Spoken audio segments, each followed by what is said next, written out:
কাছে অনুরোধ করবো তাদের পবিত্র পরস্পর্শ থাকুক এই অসাধারণ মুহূর্তে। আপনাদের সকলের কাছে অনুরোধ করবো জোরদার একটু জোরে করতালি দেওয়ার জন্য। আজকে এই স্বপ্নের অনুষ্ঠানের মুখোমুখি আমরা এই মুহূর্তে। জিয়াগঞ্জ শহরে বাড়ি বাড়ি পরিশুদ্ধ পানীয় জল পৌঁছে দিতে জল প্রকল্পের উদ্বোধনে ফিরহাদ হাকিম। প্রায় 56 কোটি টাকা ব্যয়ে তৈরি হয়েছে নয়া জল প্রকল্প। জিয়াগঞ্জ শহরের জন্য তৈরি হয়েছে 3টি রিজার্ভার। শনিবার বাড়ি বাড়ি নলবাহিত জল সরবরাহ প্রকল্পের উদ্বোধনে এসে রাজ্যের পুর নগর মন্ত্রী ফিরহাদ হাকিম বলেন, শুধু জিয়াগঞ্জ নয়, আগামী দিনে আজিমগঞ্জ শহরেও এই প্রকল্প তৈরি হবে। বিভিন্ন প্রকল্প উদ্বোধন করেছি।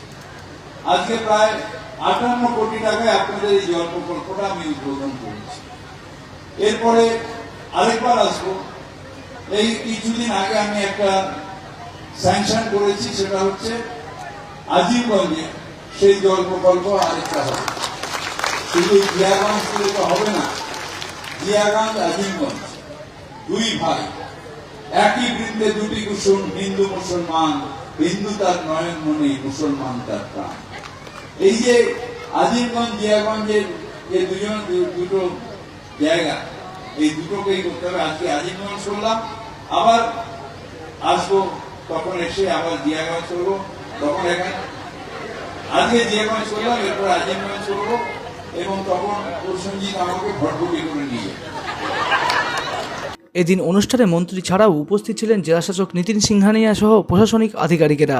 মনমোহিনী হেলথ কেয়ার, স্বাস্থ্য সেবায় অটুট শ্রেষ্ঠত্বের শিরোপা। জেলায় প্রথম robotic knee replacement, cardiology with cathlab, neurosurgery, specialized trauma unit থেকে স্পাইন ট্রেন, একগুচ্ছ পরিষেবায় নিয়োজিত। Manmohini health care, quality care with personal touch, Baharampur শিল্প তালুক।